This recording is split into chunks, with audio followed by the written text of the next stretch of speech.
ایک صاحب نے میرے سامنے تذکرہ کیا، میں نے ان سے کہا کہ اس میں ڈرنے کی کیا بات ہے، لوگوں سے کیا ڈرنا؟ انہوں نے کہا ہاں لوگوں سے کیا ڈرنا، ڈرنا تو اللہ سے چاہیے۔ الفاظ سن لیجیے دوبارہ سے، میں نے ان سے کہا یار لوگوں سے کیا ڈرنا ہے، اس میں ڈرنے کی کیا بات ہے؟ اگر آپ صحیح ہیں تو صحیح ہیں، غلط ہے تو غلط ہے۔ کہ ہاں اللہ سے ڈرنا چاہیے، لوگوں سے کیا ڈرنا، اللہ سے ڈرنا چاہیے۔ تو اس کا مطلب ہے کہ اللہ کوئی ڈرنے والی چیز ہے؟ یہ بھی چیز ہے جو انسان نے اپنے اندر پیدا کر کے اپنے آپ کو خوف میں اور حزن میں گلایا ہوا ہے۔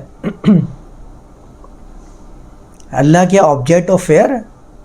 اپنے دل سے پوچھ کے دیکھ لیں کہ آپ اللہ کو خوف کا پتلا تسلیم کرتے ہیں؟ اگر آپ کہتے ہیں نہیں تو پھر آپ اپنے آپ کو دھوکہ دے رہے ہیں۔ آپ نے خدا کا جو پتلا اپنے ذہن میں بنایا ہوا ہے وہ آبجیکٹ آف فیئر ہی ہے، جس کو آپ نے خوف کا پتلا بنا کے اپنے ذہن میں بسایا ہوا ہے۔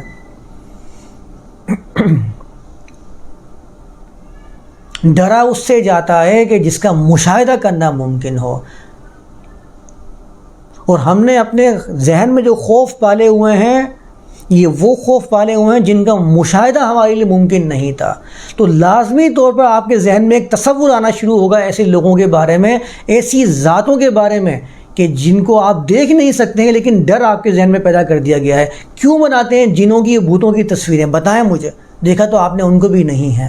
ان کا خوف آپ کے ذہن میں بٹھایا تو پہلے تصور آپ کے ذہن میں رائج کیا، اس تصور سے ایک تخیل پیدا ہوا جس نے آپ کے سامنے ایک تصویر لا کے کھڑی کر دی، اسی لیے آپ ڈرتے ہیں۔ یہ جتنی موویز، جتنے ڈرامے، جتنی کہانیاں آپ کو سنائی جاتی ہیں، اس میں سب سے پہلے آپ کے ذہن میں اس کا ایک چہرہ بنایا جاتا ہے جس کی وجہ سے آپ وہ ڈرتے رہے، ہمیشہ آپ کے سامنے وہ آبجیکٹ آف فیئر کے طور پر کھڑا ہو جائے کہ ایک دانت لمبے ہو جائیں گے اور ناخن لمبے ہو جائیں گے اور بال بکھرے ہوئے ہوں گے اور سینگ سر پہ ہوں گے اور ہاتھ وہ لمبے کر لے گا اور اپنے دانتوں سے میرا گلا دبا دے گا، میرے گردن کو توڑ کے رکھ دے گا۔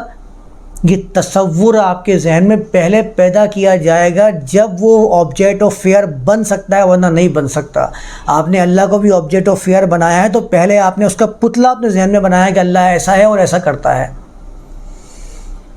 ہر شخص کے ذہن میں خدا کا کوئی نہ کوئی ایک مجسم صورت، ایک مجسم پتلا موجود ہے۔ جو میں نے کہا تھا نا محبت والے مفہوم کے اندر کہ محبت بھی جبھی ہو سکتی ہے جب کہ پتلا موجود ہو، محبت کرنے کا مجسم صورت موجود ہو، اور ڈرا بھی جبھی جا سکتا ہے جب کہ کوئی مجسم صورت موجود ہو۔ مجسم صورت مانتے ہیں، پہچانتے ہیں کہ ہاں ایسا ہے، جبھی تو محبت کا دعویٰ بھی کرتے ہیں اور ڈرنے کی بات بھی کرتے ہیں۔ محبت یعنی میں وہی بات کر رہا ہوں جو محبت اردو والی اور ڈر بھی اردو والا، آبجیکٹ آف فیئر اور آبجیکٹ آف لو۔